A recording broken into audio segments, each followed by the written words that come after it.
Bienvenue dans la chaîne Habashou, la première chaîne spécialisée dans le diamant brut. En vous inscrivant dans la chaîne Habashou, vous allez apprendre à reconnaître le vrai diamant brut d'un faux. Et pour arriver à cela, on va apprendre ensemble les propriétés physiques et chimiques du diamant. On va voir la ténacité, la dureté, la densité, le clivage, la cassure, la morphologie ou forme cristalline du diamant brut, les couleurs du diamant brut, la couleur du trait ou le trait ou trace, la transparence, l'éclat, l'effervescence, la solubilité, la magnétisme, la radioactivité, la conductivité électrique et thermique du diamant.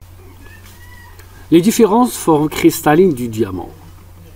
Nous avons vu récemment comment étaient trier les diamants dédiés à l'investissement. Nous revenons plus en détail sur les différentes formes cristallines du diamant brut qui existent, car celles-ci ont une importance fondamentale sur sa valeur. Les trois formes cristallines du diamant. Importance de la forme sur la valeur. Moins il y a de déperdition sur la taille d'un diamant brut, plus sa valeur est importante, car celle-ci est fonction du résultat de la perte du poids dû à la taille.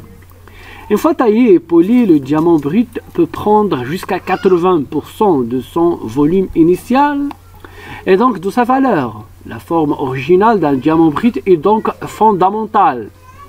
En fonction de leur forme, il y aura moins de perte de matière sur certains diamants que sur d'autres. Ceux-ci seront plus propice à l'investissement.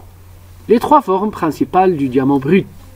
L'octaèdre dit aussi cristal, forme dérivée du tétraèdre avec 8 faces triangulaires, 12 arités et 6 sommets.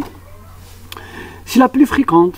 Cette forme sciable permet de générer des diamants brillants, ronds, l'un plus petit que l'autre. Le dodécaèdre aux pierres rondes avec 12 faces et 12 arités, c'est la forme qui occasionne le moins de perte de matière. Elle comporte 12 faces pentagonales, 30 arités et 20 sommets. Le cube avec 6 faces carrées, 2 arités et 8 sommets. Dans l'échelle de valeur, on trouve le dodécaèdre, la forme la plus optimale pour un diamant d'investissement. C'est la forme dédiée pour la taille K4. Ensuite, l'octaèdre qui peut avoir une moins-value de 10%, suivi du cube. Donc les faces concaves représentent beaucoup de déperdition lors de la taille. Il n'est pas exploitable en termes d'investissement. De même que les formes dites maclées, qui sont les formes les moins valorisées, brut plat, présentant généralement des angles rentrants.